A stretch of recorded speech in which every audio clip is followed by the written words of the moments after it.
فبما رحمة من الله لنت لهم ولو كنت فظا غليظ القلب لانفضوا من حولك فاعف عنهم واستغفر لهم وشاورهم في الأمر فإذا عزمت فتوكل على الله إن الله يحب المتوكلين إن ينصركم الله فلا غالب لكم وإن يخذلكم فمن ذا الذي ينصركم من بعده وعلى الله فليتوكل المؤمنون.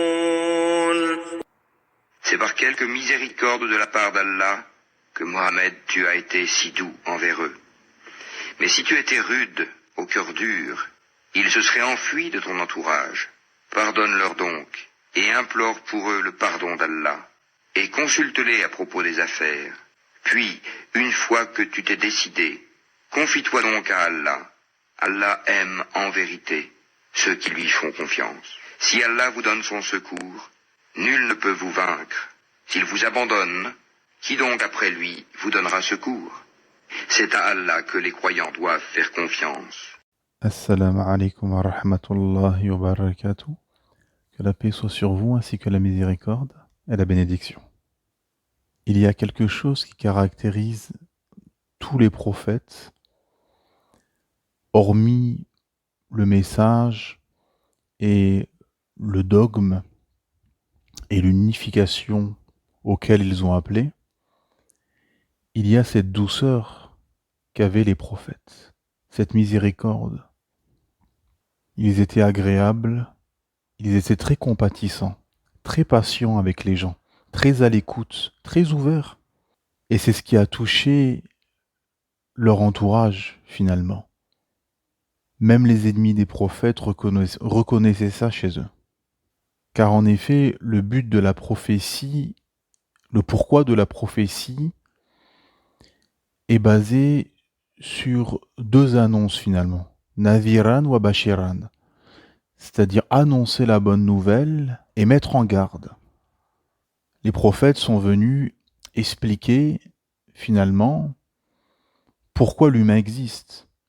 C'est quoi le but de la création de l'humain? Qui a créé tout cet univers complexe?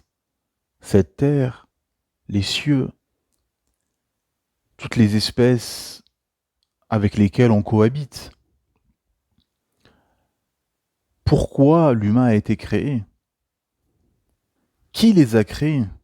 Donc les prophètes sont venus à leur peuple, ont été envoyés à leur peuple pour expliquer ceci. Expliquer comment vivre en société, la morale, la bienséance, ce qui est licite, ce qui est illicite, ce qui est bien, ce qui est mal. Car en effet, ce ne sont pas les humains eux-mêmes qui ont pu décréter, qui ont pu établir et qui ont pu déceler qu'est-ce qui est bien, qu'est-ce qui n'est pas bien, qu'est-ce qui est moral, qu'est-ce qui est immoral. Non, c'est via l'envoi des prophètes et via la révélation de notre Créateur Allah Ta'ala. Et ce qui aide à être doux, à être agréable, à être compatissant, à être pardonneur, à être souriant, à être agréable finalement, c'est de suivre la vérité et d'appeler à la vérité. En effet, à l'inverse, quand vous avez des croyants ou des gens qui s'affilient à l'islam, mais qui sont en contradiction avec l'islam, qui ont beaucoup de manquements, beaucoup de versets du Coran ou de hadiths qu'ils n'appliquent pas, ou ils sont en porte-à-faux avec ces derniers, et bien souvent ce sont des gens qui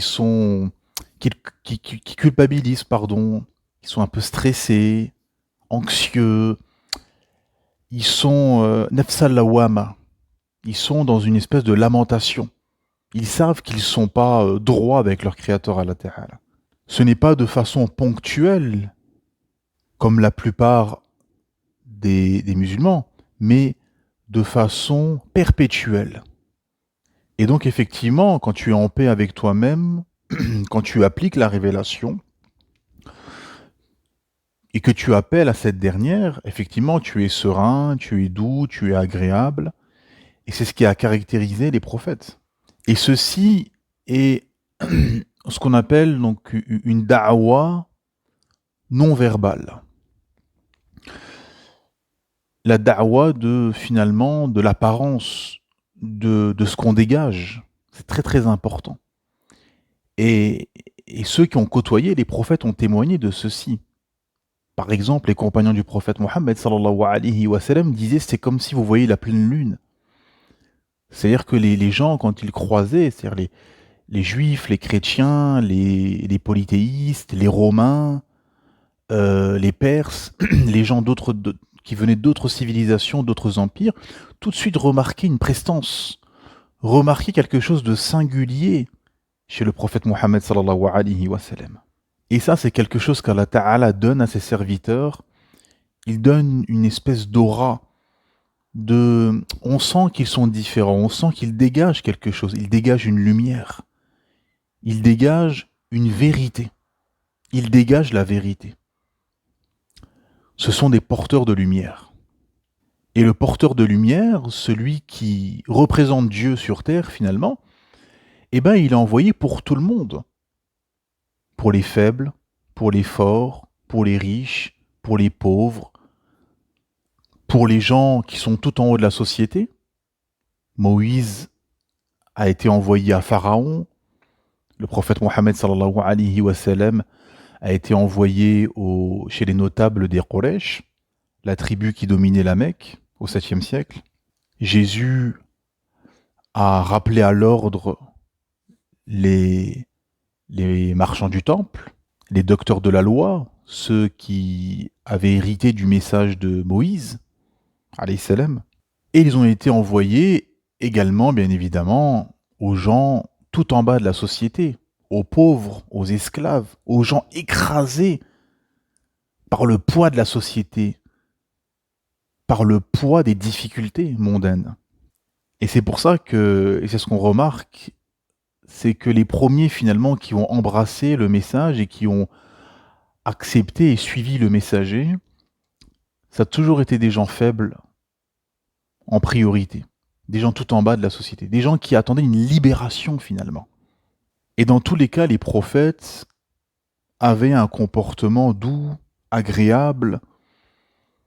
Ils n'étaient justement pas, comme dit le verset, récité au début de cette intervention, quand Allah Ta'ala dit au prophète Mohammed sallallahu alayhi wa sallam, si tu aurais été dur, au cœur dur, il se serait enfui de ton entourage. Effectivement,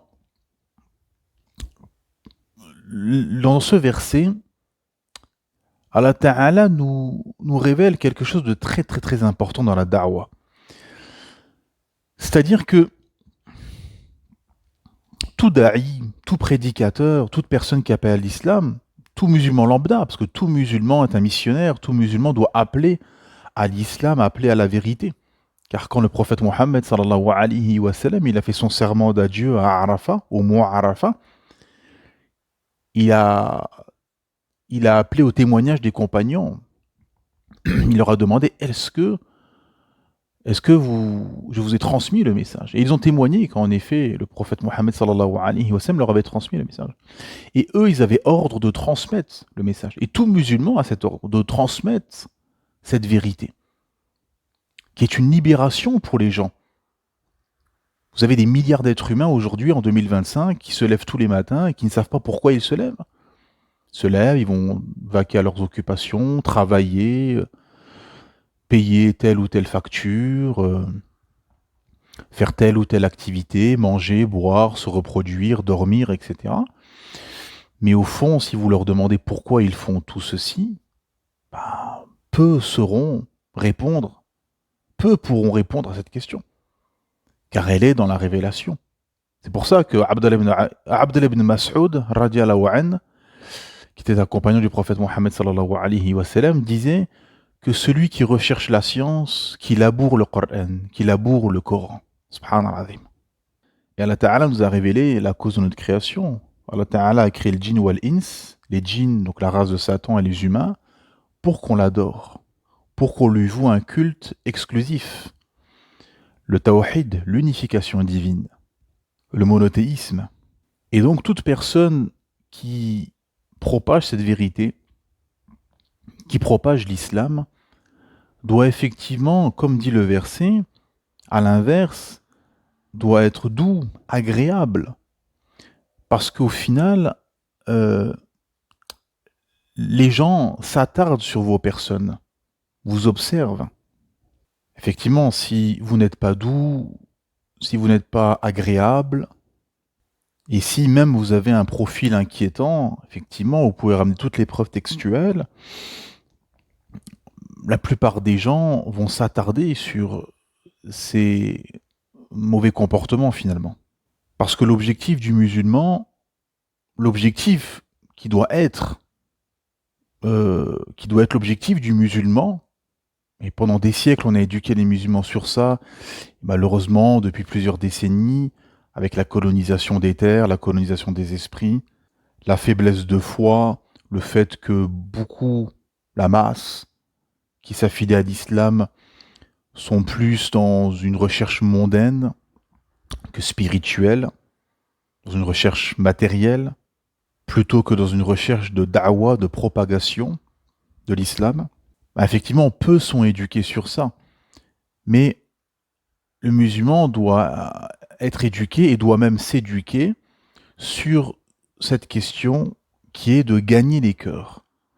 Gagner les cœurs et gagner la guerre des idées. Gagner les cœurs, effectivement, via ce qu'on vient de développer, c'est-à-dire du bon comportement, de la da'wa non verbale, et de gagner la guerre des idées. C'est-à-dire qu'on est dans une position aujourd'hui, les musulmans, un peu comme les compagnons au tout début de la prédication, à l'époque du prophète Mohammed sallallahu alayhi wa sallam, en position, on va dire, de faiblesse. C'est-à-dire, contrairement à l'âge d'or du monde musulman, l'époque des Sahaba, l'époque des Tabi'in, l'époque des Khurafa Rashidoun, on avait l'empire musulman, où là, on avait la force intellectuelle, la force politique, la force militaire, la force à tous les niveaux. C'est-à-dire, on avait plusieurs leviers pour pouvoir faire da'wa, pour propager l'islam. Aujourd'hui, dans cette position finalement qui est la nôtre aujourd'hui, c'est une position où on a seulement le levier verbal, la da'wa, via l'écriture de livres, via Internet, les réseaux sociaux, YouTube, les plateaux de télé, etc. Et à partir de là, effectivement, on est dans cette position où il faut ramener, il faut, entre guillemets, vendre ce projet grandiose qui est le projet de la da'wa islamique, de la propagation du message divin, de la révélation. Parce que l'islam ne commence pas à partir du prophète Mohammed sallallahu alayhi wa sallam, l'islam commence, pour nous les humains en tout cas, à partir d'Adam. C'est-à-dire que tous les prophètes étaient musulmans, tous les prophètes ont appelé à l'islam, a appelé à la soumission au Créateur Allah Ta'ala. En fait, c'est une guerre de système, une guerre idéologique, de système de vie, de pensée, de croyance. Il y a le système des humains, francs-maçons, laïcs, athées, aujourd'hui contemporains, qui domine une grande partie du monde et des esprits, le système occidental, donc qui est antinomique à la religion, qui est anti-spiritualité, anti-fitra, anti-saine nature, qui ne respecte pas la biologie des hommes et des femmes, via le féminisme, LGBT, les avortements, l'égalitarisme, etc. Donc le système des hommes et le système divin, c'est-à-dire la révélation du Créateur Allah Ta'ala. Quand Moïse vient à Pharaon, Pharaon a vu ça d'un mauvais œil. Et il a dit aux Égyptiens, regardez, il veut changer votre système de vie, de pensée, de croyance. Parce qu'il est venu avec le tawhid, il est venu avec l'islam. Et Pharaon, c'est le système des hommes. C'est la divinisation de l'individu qui est arrivée jusqu'à aujourd'hui, finalement. Aujourd'hui, l'Europe, l'Occident, c'est un système pharaonique cet aspect-là, dans cet aspect de la divinisation de l'individu.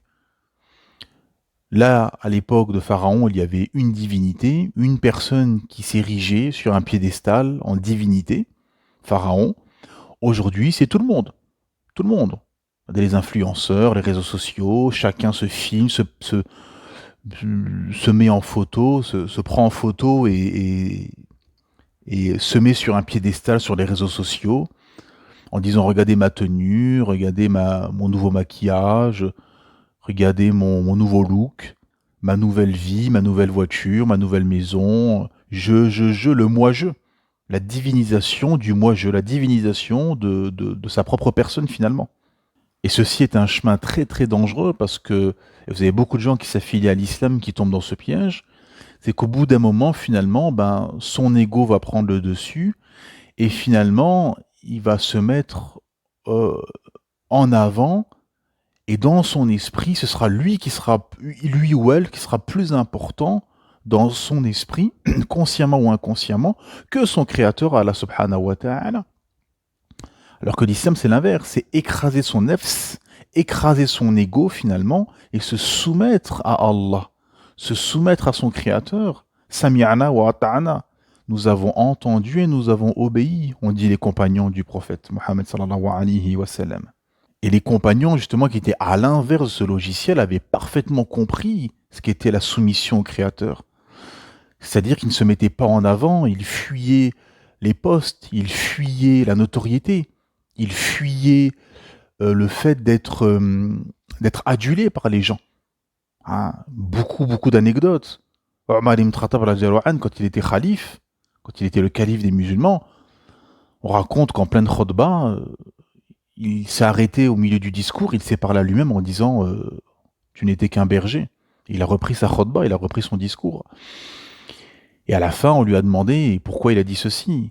Et il a dit que son ego commence à lui dire tu es le calife des musulmans, tu es le dirigeant d'un grand empire, tu es l'imam des croyants, etc.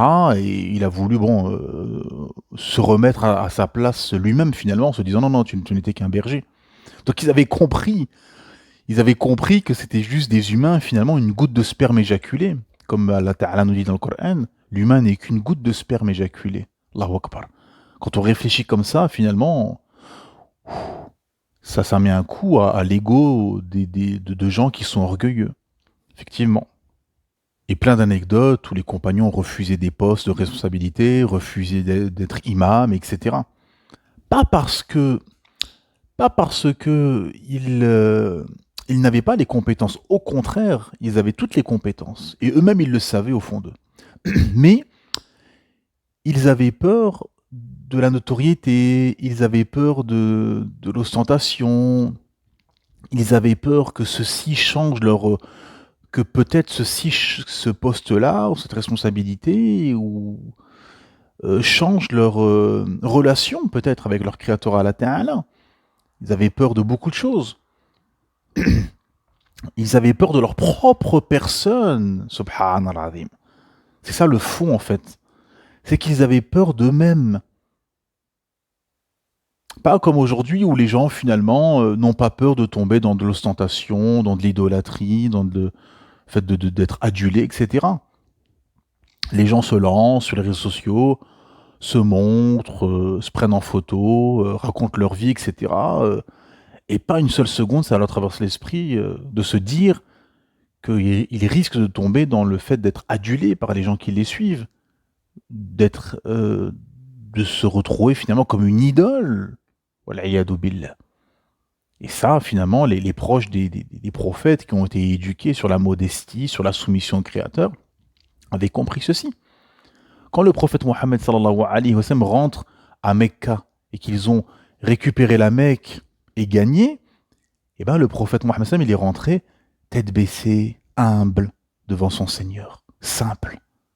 Il n'est pas rentré comme à l'époque les conquérants, quand ils rentraient dans une cité qu'ils avaient conquis, ils Ils étaient là avec des bêtes sauvages, avec des lions, des tigres, des esclaves, du bruit, des tambours, des cris, pardon, des poètes qui, qui, euh, qui allaient dans des poèmes, qui se lançaient dans des poèmes à la gloire de leur empereur, etc. Non, non, le prophète Mohammed, il est rentré simple, humble. Il a dit aux compagnons, c'est Allah qui nous a donné la victoire. C'est Allah Ta'ala. Toutes les louanges reviennent à Allah Subhanahu wa Ta'ala. Tout ce que tu as accompli dans ta vie, toutes les victoires que tu vas avoir dans ta vie, tous les projets que tu vas réussir, c'est les louanges à Allah Subhanahu wa Ta'ala. Tout revient à Allah Ta'ala. Parce que c'est Allah Ta'ala qui t'a donné la vie, l'ouïe, le cœur, la raison, l'intelligence, la fortune, la gloire, tout, c'est Allah Ta'ala qui te donne tout ça. Et c'est pour ça que par la suite, finalement, les compagnons, ils ont fait beaucoup de conquêtes. À partir des califes, quand les califes ont commencé, à partir de la mort du prophète Mohammed sallallahu alayhi wa sallam, les compagnons ont conquis la Perse, ont conquis le Chem, ont conquis l'Anatolie, la Mésopotamie, l'Égypte, etc. Mais au fond, finalement, ce qu'ils ont conquis en profondeur, mes frères et sœurs, et vous qui n'êtes pas musulmans, ben, ils ont conquis le cœur des gens, en fait. Parce que c'était des gens qui étaient très très profonds, qui étaient nobles. Voilà. Ils avaient de la noblesse. Ils avaient... C'était bien évidemment des porteurs de lumière, mais ils dégageaient cette piété finalement, cette profonde piété. Dégageaient cette lumière qu'ils avaient héritée du prophète Mohammed sallallahu alayhi wa sallam finalement.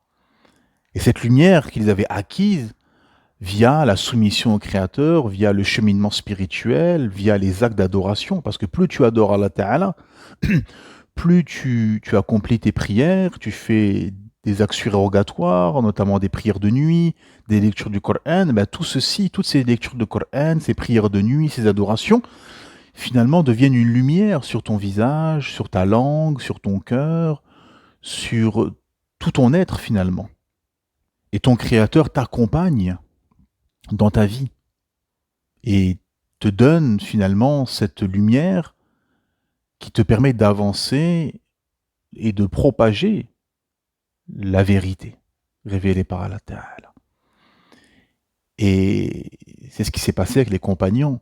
Ça veut dire que via leur justice, via leur profonde compréhension du message, via ce qu'ils dégageaient, via leur honnêteté, leur intelligence, leur spiritualité, et bien finalement ils ont conquis les êtres des gens, ils ont conquis les esprits, ils ont conquis les cœurs, ils ont gagné la guerre des idées. Jusqu'à aller dans des contrées lointaines, dans des archipels en Indonésie, ce qu'on appelle l'Indonésie aujourd'hui, des îles lointaines, des endroits très lointains. Et effectivement, c'était des conquérants lumineux qui n'allaient pas chez ces personnes pour des biens mondains, pour du pétrole, pour du gaz, pour des minerais, pour leurs terres, pour piller leurs terres. Non. Ils allaient propager cette vérité, cette lumière qui était à la Mecque et qu'il fallait propager au monde entier. Et effectivement, le comportement a joué énormément dans la da'wa.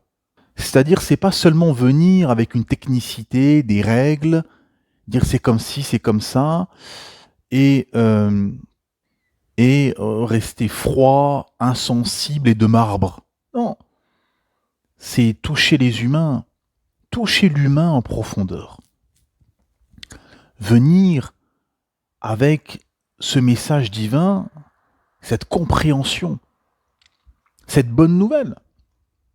L'islam est venu comme une bonne nouvelle pour éclairer l'humanité, annoncer aux gens qu'ils n'ont pas été créés pour une vie sans but et sans sens, et passer leur vie à travailler dans des problèmes, dans des tracas du quotidien, tomber sous dépression, tomber en dépression, anxiété, etc. Non, Allah Ta'ala vous a créé pour l'adorer, pour lui vouer un culte exclusif et pour établir la justice sur terre. Établir la justice sur terre.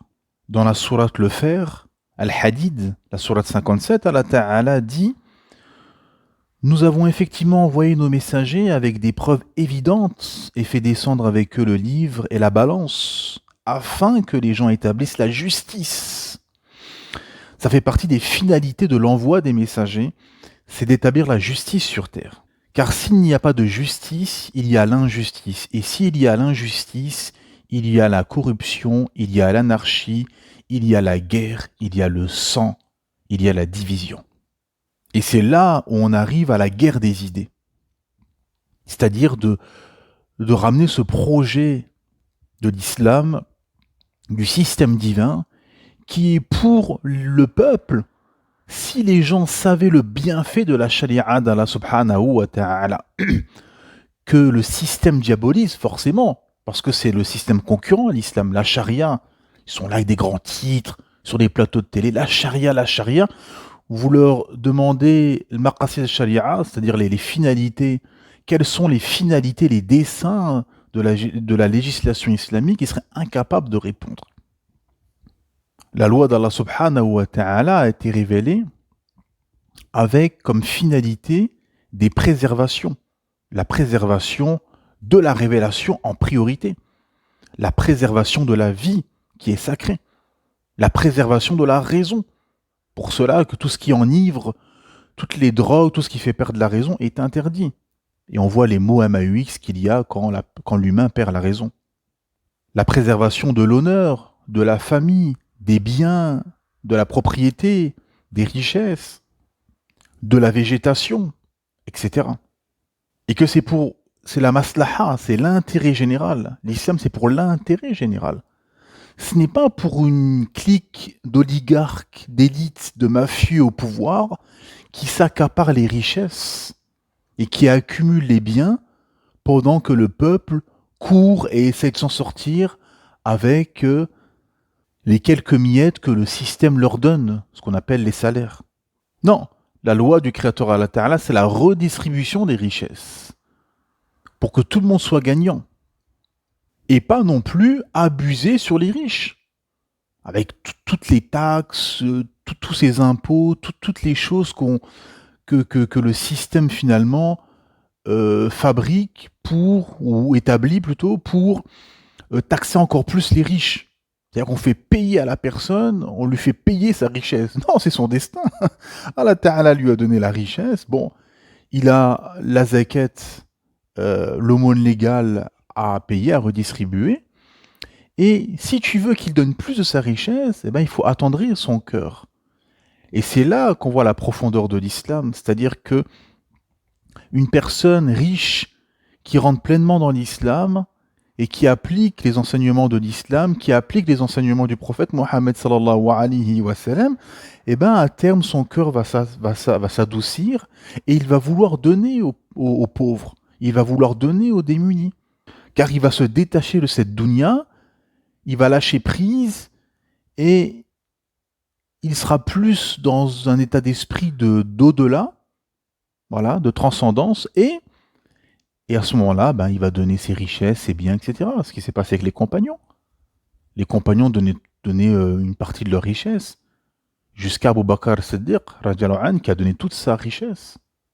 Des compagnons donnaient toute leur fortune, donnaient leurs biens, etc. Ils faisaient largesse de ce qu'ils chérissaient. Comme Allah Ta'ala dit dans le Coran, de faire largesse de ce que tu chéris. Et c'est là qu'on atteint la vraie piété, comme Allah Ta'ala nous le dit au 92e signe de la Sourate 3, quand il nous dit « Vous n'atteindrez la vraie piété que si vous faites largesse de ce que vous chérissez. » Quelle profondeur! Faire largesse de ce qu'on chérit. Parce que c'est facile de donner ce qu'on ne désire point ou ce qu'on ne désire plus. Par contre, donner quelque chose qu'on aime, qui nous est agréable, c'est un effort profond qui nécessite une volonté pieuse finalement.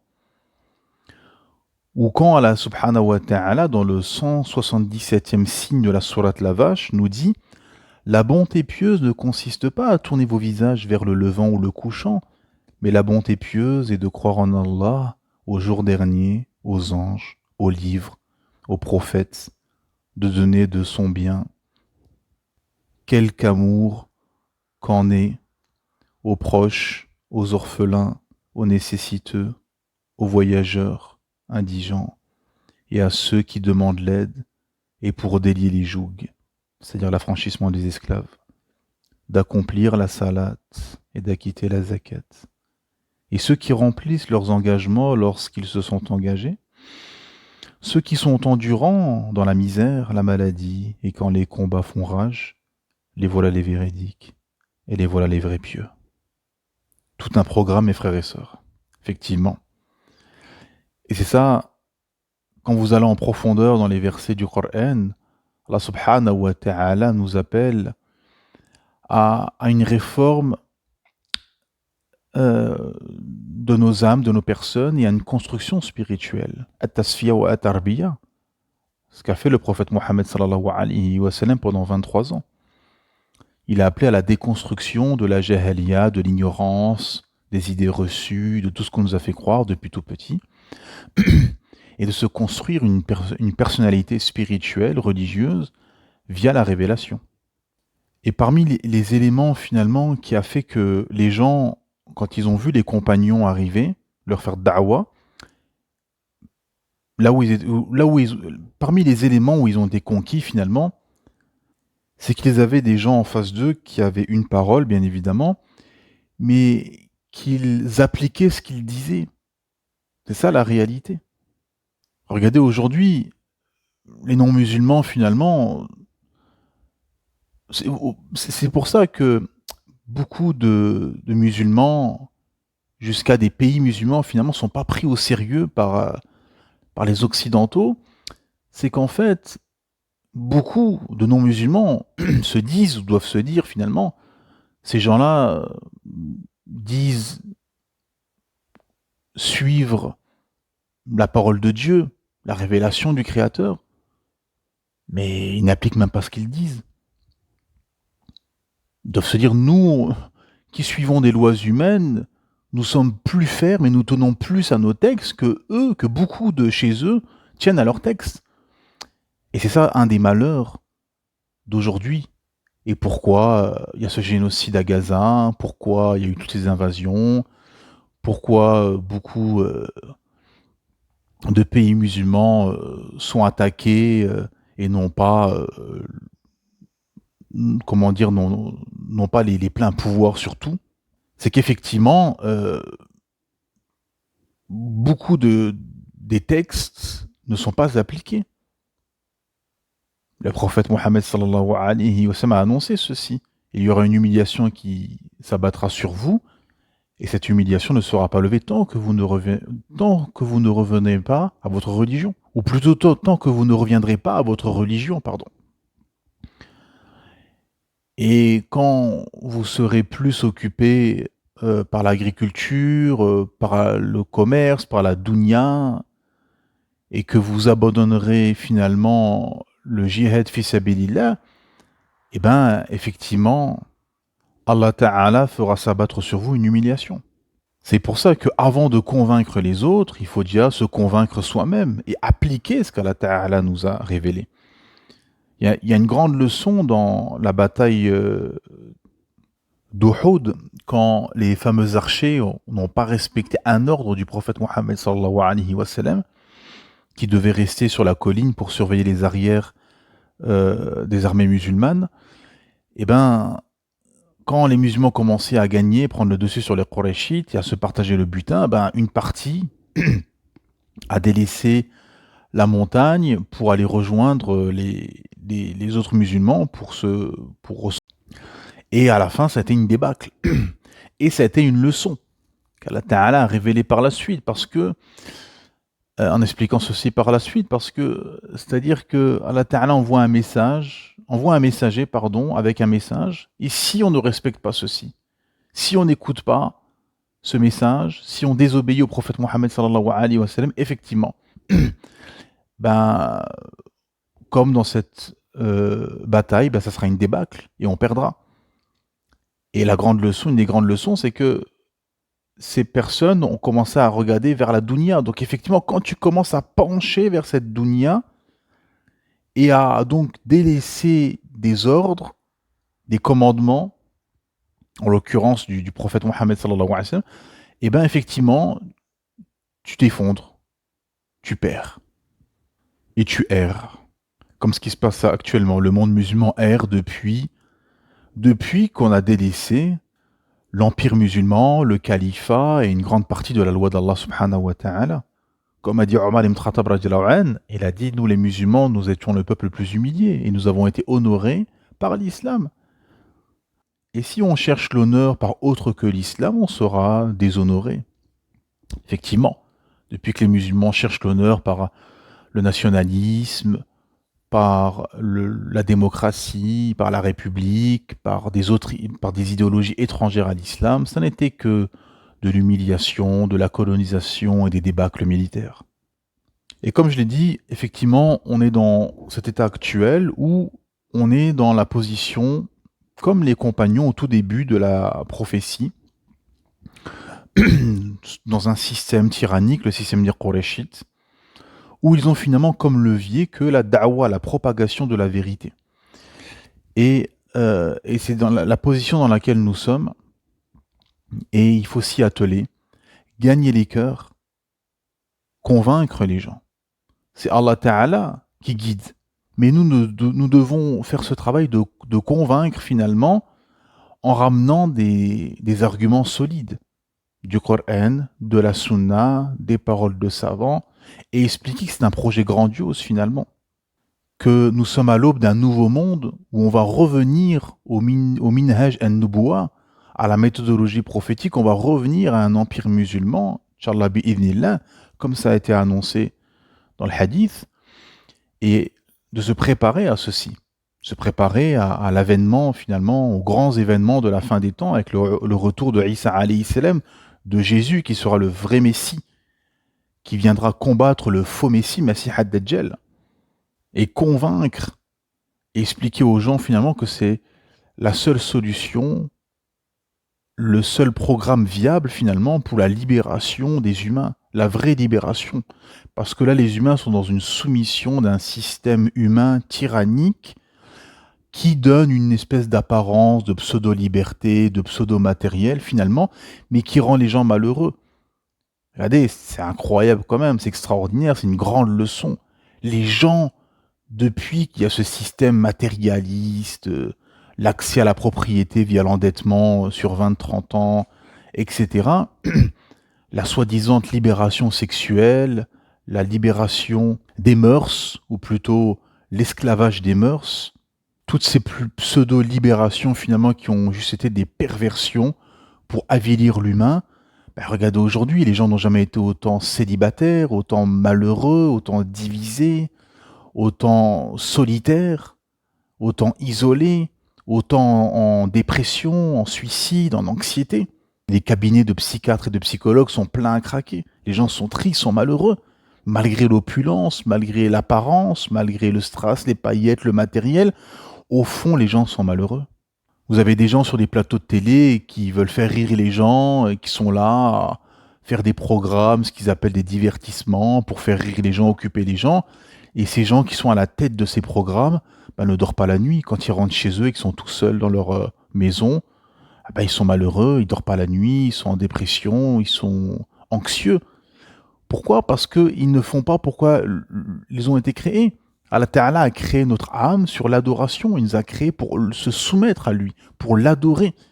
Non pour vivre une vie de libertin, sans but, sans sens, et assouvir ses bas instincts, et se complaire dans son ego, dans son orgueil, et assouvir finalement ce que son âme incitatrice au mal lui susurre. Et donc expliquer que Le seul bonheur, c'est dans la soumission. Le seul bonheur et la seule libération, c'est dans la soumission au Créateur, à la Ta'ala. C'est justement l'inverse de ce que, depuis petit, on a fait croire aux gens. Depuis petit, on a fait croire aux gens que plus ils allaient dans le, plus ils allaient finalement accumuler des biens matériels, plus ils allaient avoir des diplômes, de la richesse, etc. Et plus ils allaient être heureux. Non, c'est le contraire. C'est plus tu vas te soumettre à ton Créateur, à la Ta'ala, plus tu vas libérer ton âme, te libérer et être heureux. Pas besoin d'aller très loin. Regardez tous les témoignages des convertis à l'islam. Ils vous le disent. Sur une pseudo-liberté, ils étaient finalement prisonniers, malheureux, tristes, acculés. Et quand ils se sont soumis à leur Créateur, à la Ta'ala, c'est là qu'ils se sont libérés. Alhamdulillah. Là est la vraie libération, dans la soumission à son Créateur, à la Ta'ala. Donc gagner les cœurs, comme les compagnons l'ont fait, avec la douceur, avec être compatissant finalement, comprendre les problèmes des gens, comprendre, parce que le prophète sallam, il était très dans cet état d'esprit, c'est-à-dire que il écoutait les plaintes des gens, il écoutait ce qui occupait finalement et les problématiques et les tracas du quotidien des uns et des autres. Parce qu'il était là pour apporter une réponse finalement, apporter une réponse de bonheur au malheur des gens. Et il était là comme éducateur. Beaucoup de récits où des personnes avaient fait des grands péchés qui nécessitaient des peines légales. Eh ben, le prophète Mohammed sallallahu alayhi wa sallam essayait d'éviter d'en arriver jusque-là. Parce que le but était d'éduquer les gens. Non les condamner, non les accabler, parce que nous sommes faibles, nous sommes pécheurs, nous avons beaucoup d'idées qui nous passent par la tête, des idées noires parfois. D'ailleurs, c'est la cause de révélation du fameux verset « La yukallifu lahu nafsan illa us'aha » Allah Ta'ala ne cherche pas plus ce qu'une âme ne peut recevoir. Pourquoi? Parce que les compagnons, quand ils ont appris qu'Allah Ta'ala savait toutes leurs pensées, tout ce qu'ils disaient, tout ce que tu penses, tout ce qui te passe par la tête, Allah il le sait. Tout ce que tu comptes faire, etc., Allah Ta'ala le sait. Et quand les compagnons ont appris ça, ils étaient gênés parce qu'ils ont dit on a parfois des mauvaises idées, des idées noires qui nous traversent l'esprit. Et Allah Ta'ala les a rassurés via ce verset. Donc gagner les cœurs via la douceur, via la da'wa, via l'explication de ce qu'est l'islam. L'islam est pour l'intérêt général. Et là, pour offrir une perspective dans ce bas monde et dans l'au-delà aux gens. Que justement, ils seront heureux et que leurs cœurs seront rassurés et qu'il y aura une sérénité qui vont descendre sur leur cœur, justement, lorsqu'ils se soumettront à leur Créateur Al-Ta'ala et qu'ils accepteront le message et le messager. Et gagner la guerre des idées, bien évidemment, en expliquant que le seul système viable, finalement, face à ce matraquage et ce système corrompu, athée, matérialiste, où c'est la loi de la jungle, le capitalisme sauvage, où c'est la course à l'orgueil, la course à l'ego, la course à être au plus beau, la course à être la plus belle, la course aux passions, la course aux richesses, la course au matériel, et finalement celui qui n'est pas très beau, pas très belle, n'a pas beaucoup d'argent, pas beaucoup de matériel, ben il est moqué, il est condamné, il est au banc de la société, et il est écrasé. Non, l'islam c'est le contraire, ça élève les esprits, ça élève les gens. Ça donne une possibilité, une perspective d'avenir à tout le monde. Tout le monde, dans un système islamique, peut s'épanouir, à chacun à son niveau, dans ce bas monde et dans l'au-delà. Il y a une promesse magistrale, extraordinaire, la plus grande réussite finalement, que ton Créateur te pardonne et te fasse entrer dans son paradis éternel, où là il y aura des plaisirs et des délices à profusion pour l'éternité. Et là est le grand succès, comme on nous dit Allah subhanahu wa ta'ala. ذَلِكَ الْفَوْزُ الْعَظِيمُ. Et ça, aucun système, aucune idéologie peut proposer ceci. Et là, la guerre des idées, c'est que le système occidental matérialiste athée, par exemple, propose quelque chose que finalement que seulement 10, 15 ou 20% de la population pourront accéder. et le reste seront condamnés à être des esclaves qui seront comme une petite souris dans un rond à courir finalement dans le vide à chercher un paradis perdu qui n'existe pas. Et même les 10-15% qui vont arriver finalement à l'objectif du système matérialiste, au final, ils ne sont pas heureux. Beaucoup de milliardaires se suicident, sont en dépression, n'arrivent pas à dormir la nuit. Et ceci est l'échec de ce système. Non, parce qu'il y a un plafond de verre. Mais le système divin, le système du Créateur Allah, il n'y a pas de plafond de verre. Le cheminement spirituel, il est sans fin. L'étude de la science islamique, elle est sans fin. Tu es toujours dans une recherche spirituelle, tu es toujours dans une ascension spirituelle vers ton Créateur Allah, jusqu'à la mort. Et le paradis est pour l'éternité. Il n'y aura jamais de fin, il n'y aura plus de fin. Il n'y aura plus de misère, il n'y aura plus de factures, il n'y aura plus de problèmes, il n'y aura plus de tracas, il n'y aura plus d'anxiété, il n'y aura plus de peur, de maladie, de soucis. Tout ceci sera fini. Ça sera la jouissance absolue, à profusion et éternelle. Et voici la victoire idéologique. Voici la victoire sur son âme. Voici la victoire sur Shaitan, sur Satan le lapidé, qui veut emmener le plus de monde possible avec lui en enfer. Wal'iyadu billah. Ceci est sa mission. Et ceci est le système de Satan. Car justement, dans ce système matérialiste, il y a un boulevard pour aller en enfer. Wal'iyadu billah. Alors que le système divin du Créateur Allah Ta'ala, il y a un boulevard vers le paradis et le bonheur dans ce bas monde et dans l'au-delà, illustré dans ces versets magistraux. Ou Allah Ta'ala dans la sourate La Nuit, 92, classé 92, Allah Ta'ala nous dit « Vos efforts sont divergents. Celui qui donne et craint Allah et déclare véridique la plus belle récompense. Nous, Allah, lui faciliterons la voie au plus grand bonheur. Et quant à celui qui est avare, se dispense de l'adoration d'Allah et traite de mensonge la plus belle récompense. Nous, Allah, lui faciliterons la voie à la plus grande difficulté.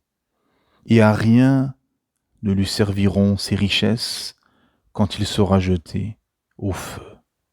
Subhanallah, quelle profondeur. Effectivement, il y a la voie au plus grand bonheur, le système divin, et la voie au plus grand malheur, le système des hommes, des idolâtres, des corrompus, des diables humains. Et pour gagner les cœurs aussi, ça aussi c'est un aspect très important que le prophète Mohammed sallallahu alayhi wa sallam a utilisé, c'est le matériel aussi. Le prophète Mohammed a donné 1000 moutons à un chef de tribu pour l'encourager à embrasser l'islam. D'ailleurs, ça fait partie des catégories où on peut donner la zakat. Ceux dont les cœurs sont à gagner, c'est-à-dire des gens qui s'intéressent à l'islam et qui sont proches d'une conversion, on peut leur payer la zakat, par exemple, pour les pousser, pour les encourager à embrasser l'islam. Ceci n'est pas le fait d'acheter les gens, c'est au contraire les encourager, leur dire que justement, dans l'islam, bien évidemment, parce qu'on est dans un monde aussi matériel, il y a des besoins financiers, etc., et bien l'islam répond à ces problématiques financières, répond à ces problématiques d'isolement. Il y a une oumma, quand tu embrasses l'islam, tu adhères à une oumma, à une communauté de croyants. Alhamdulillah. Et on peut s'entraider, on peut et on doit s'entraider, s'aider, se visiter, etc. Visiter les malades en islam, c'est très important. Les cortèges funèbres, etc. Donner beaucoup d'histoires de gens qui se sont convertis à l'islam via des cadeaux, via des gâteaux ou des plats que des musulmans leur ont fait. Hein. Il y avait une histoire comme ça où il y avait un professeur d'arabe, d'islam, je ne sais plus exactement, qui donnait des cours à des non-musulmans. Et quand il venait, la femme de ce professeur préparait des gâteaux ou des plats. Et au bout de 2 ans, une Française s'est convertie. Et le professeur pensait que c'était via sa da'wa, la cause a été sa da'wa. Et cette femme a dit que ce qui l'a poussé à embrasser l'islam, finalement, ce qui était un déclencheur, c'était à chaque fois les bons petits plats et les gâteaux que faisait son épouse. Vous voyez, c'est-à-dire que les cœurs sont touchés parfois des choses que... Parfois, vous allez voir une personne, vous allez lui parler, vous allez lui ramener les preuves du Coran, de la Sunna, les récits prophétiques, etc. Et vous allez lui donner de l'argent ou quelque chose pour l'aider. Et c'est ça qui va la toucher. Surtout dans ce système occidental, individualiste, froid, où on n'ose plus faire le bien, où finalement tendre la main à quelqu'un, donner de l'argent, donner des choses, aider finalement, c'est vu comme mal, la personne est vue comme quelqu'un de bizarre finalement. Quand quelqu'un fait la manche comme ça, bah, les gens qui s'arrêtent pour donner, bah, on les regarde bizarrement, parce que la plupart des gens calculent pas et tracent. Hein. Donc la da'wa et gagner les cœurs via le matériel, c'est quelque chose, c'est un élément très important, effectivement. Et effectivement, et surtout en Occident, on a très bien compris on est en plein dans la guerre idéologique, dans la guerre des idées. Hein. Et beaucoup de musulmans sont à côté par rapport à ça, ne comprennent pas que ce n'est pas du racisme. Beaucoup disent « Ah, regardez, ils sont racistes, ils sont islamophobes. » Non, c'est une guerre idéologique. Eux, ils sont sur le terrain de la guerre des idées. Ils sont pas sur un terrain de racisme. Ça n'a rien à voir, le racisme. La preuve, dans le rang des gens qui combattent l'islam, il y a beaucoup de gens qui sont d'origine maghrébine. Beaucoup d'apostats, beaucoup de traîtres qui étaient des musulmans ou qui viennent du monde musulman et qui ont adhéré au système, tout simplement. Voilà. Chacun suit son chemin. Tout simplement, vous avez des gens qui étaient occidentales de naissance et maintenant qui combattent sur le sentier d'Allah, qui sont des musulmans, qui font da'wah, qui propagent l'islam. Et d'autres qui sont nés dans le monde arabo-musulman et aujourd'hui ce sont des têtes du système anti-islam, enfin qui sont à la tête du système occidental et qui sont les premiers à combattre l'islam. Et c'est sur ce terrain qu'on doit être, sur la guerre des idées, et expliquer justement que seul l'islam est viable à long terme dans ce bas monde, dans l'au-delà, et qui est en adéquation avec ton cœur, ton corps, ton âme, ton esprit. Parce que les gens sont malheureux. Pourquoi les gens sont malheureux? Parce que on a été créé d'un cœur, d'un corps et d'un esprit. Et pour équilibrer tout ceci, il y a seulement la révélation du Créateur Allah Ta'ala, et qui t'offre une perspective dans l'au-delà, le paradis éternel, ce que je vous souhaite, ainsi qu'à moi. Et c'est là que l'islam n'a aucun concurrent. C'est-à-dire qu'aucun système ne propose une vie dans l'au-delà, ne propose ce paradis éternel. Seul le Créateur Allah Ta'ala le propose via sa révélation. Et ceci est une victoire perpétuelle. Toutes les idéologies, tous les systèmes, toutes les fausses croyances se sont éteints au fil du temps, alors que l'islam a prospéré et se propage à travers les cœurs. Que la paix, la miséricorde et la bénédiction soient sur vous.